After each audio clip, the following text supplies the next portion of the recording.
제가 다 열받으라고 일부러 저러나? 아마 육아할 때 이런 생각 모두 하신 적 있으실 거예요.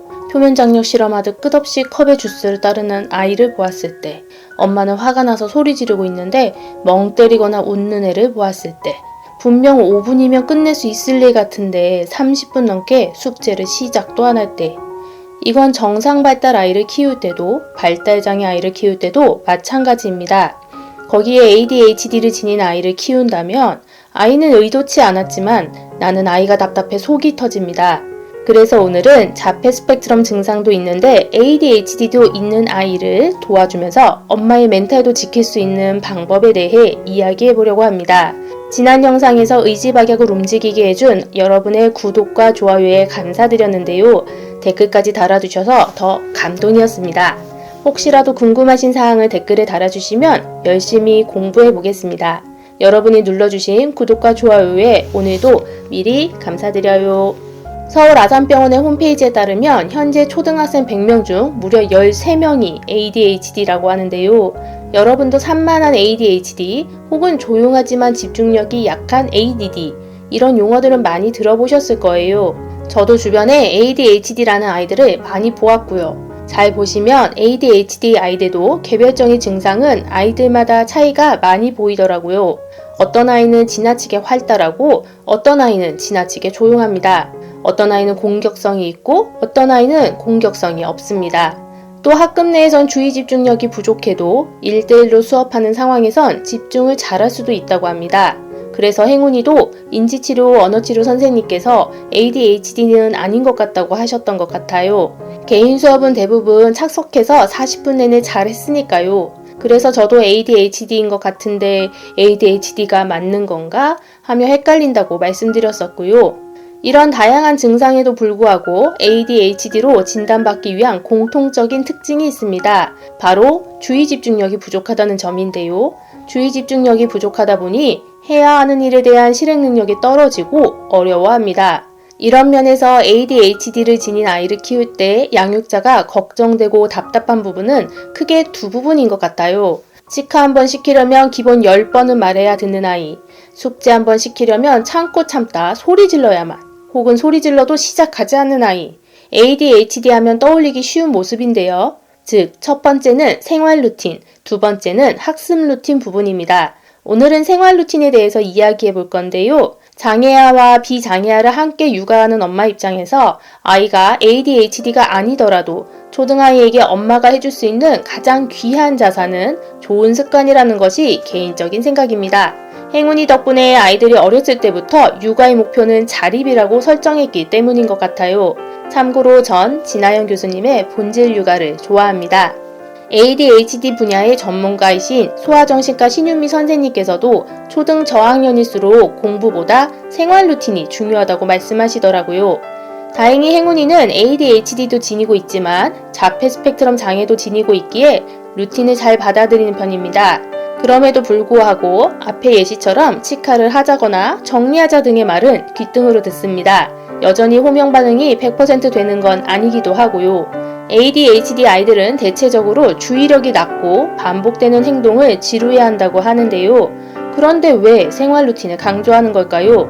전 하루 쓸 수 있는 주의력에 한계가 있기 때문이라고 생각합니다. 비장애인에게도 어른에게도 주의력이라는 것은 뇌의 많은 부분을 사용해야 하는 일입니다. 원치 않는 것에 계속 주의를 기울이면 오후가 되면 머리가 아파 집중이 잘 안 되죠. 당연히 하루에 가용할 수 있는 주의 집중력이라는 것엔 한계가 있을 수밖에 없습니다. 하지만 어떤 행동이 습관이 되고 나면 그 행동을 할 때 뇌는 더 이상 피곤해하지 않습니다. 어릴 때 힘들게 양치하는 법을 배웠지만 익숙해지고 나면 치카는 딴짓하면서도 잘할 수 있는 자연스러운 행동이 되는 것처럼요. 저의 경우는 처음 운전을 배웠던 때가 떠오르네요. 오른쪽 깜빡이를 켜고 우회전을 하면서 차가 오나 안 오나를 보려고 왼쪽을 보면서 턴을 했는데 제 차가 6차선의 중앙성을 침범하기 직전이더라고요. 굉장히 아찔한 상황이었죠? 지금은 전혀 신경도 쓰지 않고 운전할 수 있는데 말이죠. 어쨌든 안 그래도 주의력이 부족한 아이들에게 여기 집중해라 저기 집중해라 하는 일들을 최대한 줄여줘야겠죠.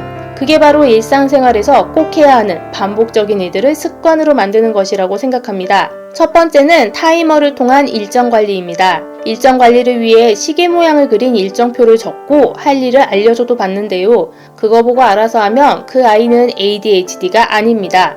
ADHD 아이들은 계속해서 신호를 주고 어느 정도 개입을 해주어야 합니다. 신경발달장애로 스스로 안 되는 부분들이 있는 거니까요. 다양한 매체에서 많이 들어보셨을 타이머, 실제 사용하고 계신가요? 만약 아직 사용해보시지 않으셨다면 꼭 사용해보세요.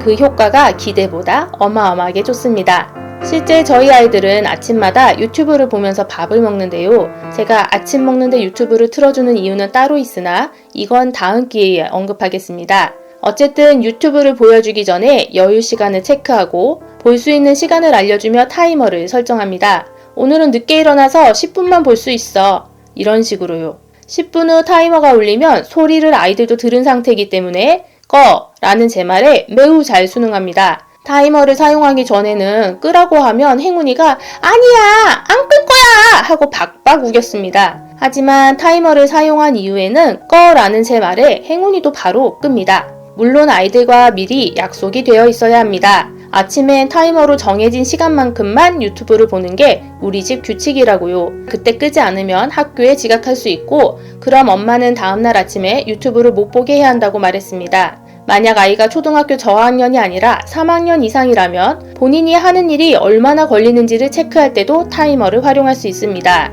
경계선 지능 지도사 자격증 교환에도 나와 있었던 내용인데요. 시간 관리를 잘 못한다는 건 본인이 하는 행동이 얼마나 시간이 걸리는지를 잘 가늠하지 못하는 것부터가 시작이라고 합니다. 그래서 예를 들면 넌 밥 먹는데 몇 분 걸릴 것 같아? 라고 물어본 다음에 아이가 실제로 그 시간 안에 밥을 먹는지 타이머로 재보는 겁니다. 그럼 아이가 자신의 행동을 수정해야 할지 아닐지를 판단할 수 있겠죠? 두 번째는 집안일 돕기 및 하루 목표에 관한 체크리스트를 작성하는 겁니다.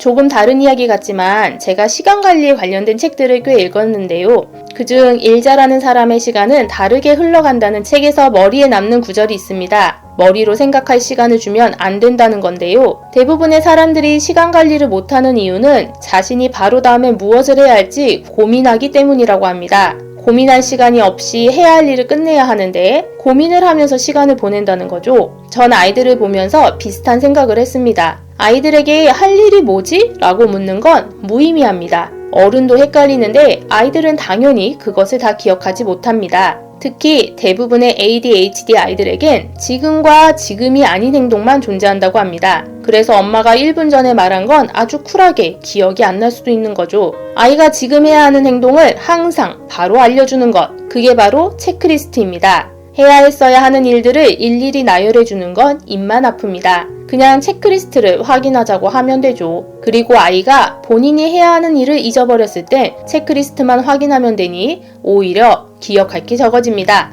아침에 눈 뜨자마자 아침 인사하고 침대 정리하기. 행운이가 눈 떠서 나오면 제가 이렇게 묻습니다. 아침에 엄마를 보면 뭐라고 해야 되지? 침대 정리하고 나왔어? 그리고 빨래는 빨래통에 넣기 같은 과제는 목욕하고 옷 갈아입고 나면 물어봅니다. 빨래는 빨래통에 넣은 거지? 비슷하게 과자 같은 것을 먹고 나서 쓰레기가 안 버려져 있으면 불러서 물어봅니다. 쓰레기는 어디로 가야 하지? 그리고 체크리스트를 아이에게 보여주면 그게 우리 집 규칙이라는 당위성도 부여됩니다. 체크리스트를 보여주며 우리 행운이 학교 다녀와서 가방에서 물통 꺼내놨나? 이렇게 물어보면 아이가 적어도 왜요? 라고 하지 않고 자연스럽게 아 맞다 하고 받아들이거든요. 물론 체크리스트도 아이들과 합의하에 작성해야 합니다. 시계를 볼 줄 안다면 옆에 시간을 정해주시는 것도 더 효과적일 수 있습니다. 일상 루틴을 체크리스트로 적어서 활용하시는 것도 좋지만 그날 해야 하는 일을 그저 포스트잇에 적어서 아이의 손등에 붙여주거나 눈에 잘 띄는 곳에 붙여놓는 것도 한 가지 방법입니다. 그리고 이때 한 가지 기술을 같이 적용하시면 좋은데요. 습관의 디테일이란 책에선 이를 행위자극이라고 설명하는데요. 바로 아이가 반복적으로 하는 일상의 행동에 습관을 더하는 겁니다.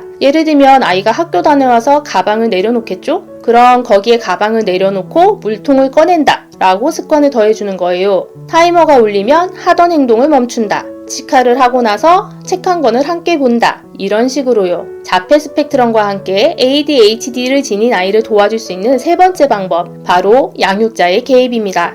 안타깝지만 ADHD를 지닌 아이들에게 양육자의 개입은 필수입니다. 책 흔들리지 않고 ADHD 아이 키우기의 저자는 아이의 부주의함에 대해 부모가 절대로 하지 말아야 할 것으로 아이를 혼자 내버려 두는 것을 뽑았습니다. 아이가 스스로 알아서 하면 좋겠지만 그것이 어려운 아이들이기에 아이가 스스로 할 수 있을 때까지는 양육자의 개입이 절대적으로 필요합니다. 저는 9시가 되면 아이들이 폰을 그만 보게 합니다. 그리고 치카 준비를 하는데요. 밤마다 행운이와 치카 문제로 잔소리하게 될 때가 많습니다. 그래서 전 3번까지 이야기했는데 안 들으면 이렇게 말합니다. 행운이, 치카, 하나, 둘, 셋 이렇게 하면 대부분 바로 갑니다. 만약에 안 가면 제가 손에 칫솔 쥐어주고 화장실로 등을 떠밉니다. 아이가 스스로 움직일 기회를 주었으나 미적거리면 화내지 않고 그냥 행동하게 만듭니다. 안 그러면 하루 종일 화낼 일만 생기거든요. 그리고 이건 엄마의 정신건강에 정말 해롭습니다. 혼내고 자책하고의 반복이니까요. 전 행운이가 계속 미적거릴 때 이렇게 셋을 자주 세는데요. 행운이가 6살쯤부터인가 제가 셋까지 세고 항상 바로 행동하게 만들었더니 이제 제가 셋을 세면 스스로 움직이더라고요. 최근엔 이런 제 언행이 너무 강압적인 건가 좀 걱정하기도 했는데요. 현재 듣고 있는 AP 부모교육에서 공부해보니 아이가 해야 할 일을 좋게 지시해도 듣지 않는다면 짧고 단호하게 말하는 게 더 효과적이라고 하더라고요. 수업에서 사례로 나왔던 영상 자료에선 아이가 자꾸 주차장에 자전거를 대충 주차해서 아빠가 불편을 겪는 상황이었는데요. 대화 방법의 2단계까지 좋게 말해도 아이가 협조해주지 않자 마지막 3단계에서는 아빠가 딱 3마디 하더라고요. 라몬, 자동차, 차고 이렇게요. 그리고 가장 중요한 점은 아이가 작게 해냈을 때의 폭풍 칭찬입니다. 하기 귀찮았을 텐데 그래도 해냈네. 정리해줘서 고마워. 이런 오버액션 칭찬이요. 손톱만큼 나아진 것이라도 감사하게 생각하고 표현해주는 게 정말 중요합니다. ADHD 아이들은 잘했다보다 잘못했다고 혼날 때가 훨씬 많기 때문에 의기소침하기 쉽습니다. 그래서 작은 것이라도 참고 해냈을 때는 폭풍 칭찬을 해주어서 아이의 행동을 격려해 주셔야 합니다.